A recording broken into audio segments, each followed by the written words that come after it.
Hello, welcome to more awesome collection, Classic Toys edition. We're going to look at the Halloween costumes from Major Matt Mason from the 1960s. If you'd like, please subscribe, hit that notification bell, reply, like, and share. We've got both versions, and we've got some differences in the box. We have some different sizes. Let's take a look here and see these are quite aged looking. These were, I'm sure, bright white when they first came out. They've turned to brown. In this light, it almost looks like they're copper. I want to point out major differences of Major Matt Mason. This costume is a large, and that's the small. But the main difference is, if you can see it already, first we'll look at the cuffs. Has a nice black applique border of a material that's kind of rubbery. These just end in nothing, and no, they're not missing it. That's the way they come. This is the common one with nothing, but the other major difference is, look at the legs. Absolutely blank, nothing. Cheap. I didn't even know the better one existed until many years later I came across one. Because in the books, which they're few and far between that cover Space Toys and Major Matt Mason, no one ever pointed this out. This looks like the Matt Mason with the bendy joints, and then it's got the pockets like it has. So much better. So we've got nice cuff material and a full tampo stamp on the costume to make it a complete looking costume instead of this, which is just blank. So somehow they made it cheaper. I don't know if they manufactured these for more than 1 year and they did that and this is more common or what, but that's the one I always see. And we'll take a look at the boxes here.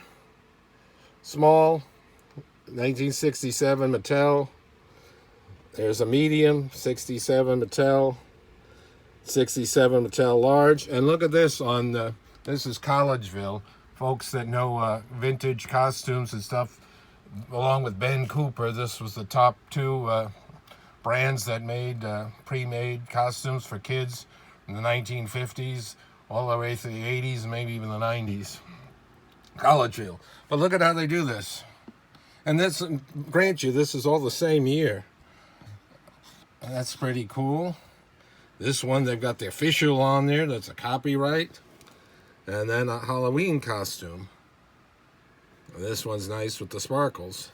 This one has a price ticker on it. Hudson's, I'm not familiar with that, if that's a back east brand or what. $2. It was probably expensive back then. I'll take a look here.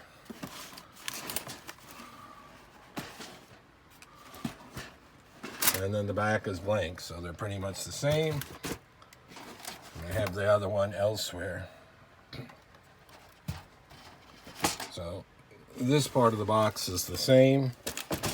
Here's the mask. The standard mask. The pull tie is worn out as they do. It's always held in with that little metal piece there.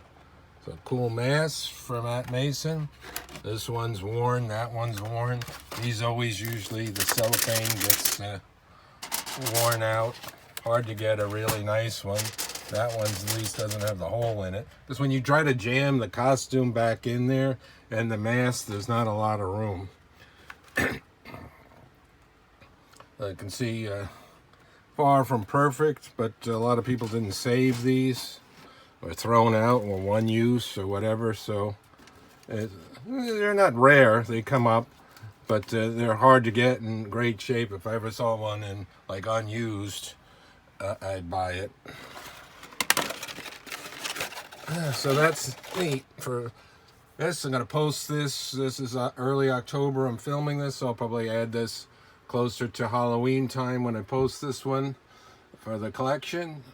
I've already done, I think, one of the Adventure Team from the 70s Halloween costumes. They did, licensed by Hasbro. That's cool. You know, the Adventure Team guy with the beard. They made several versions of those.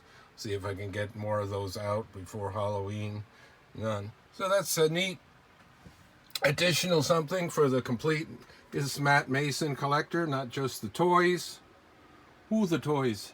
And very cool. So thanks for watching. More Matt Mason awesome collection to come. Thank you.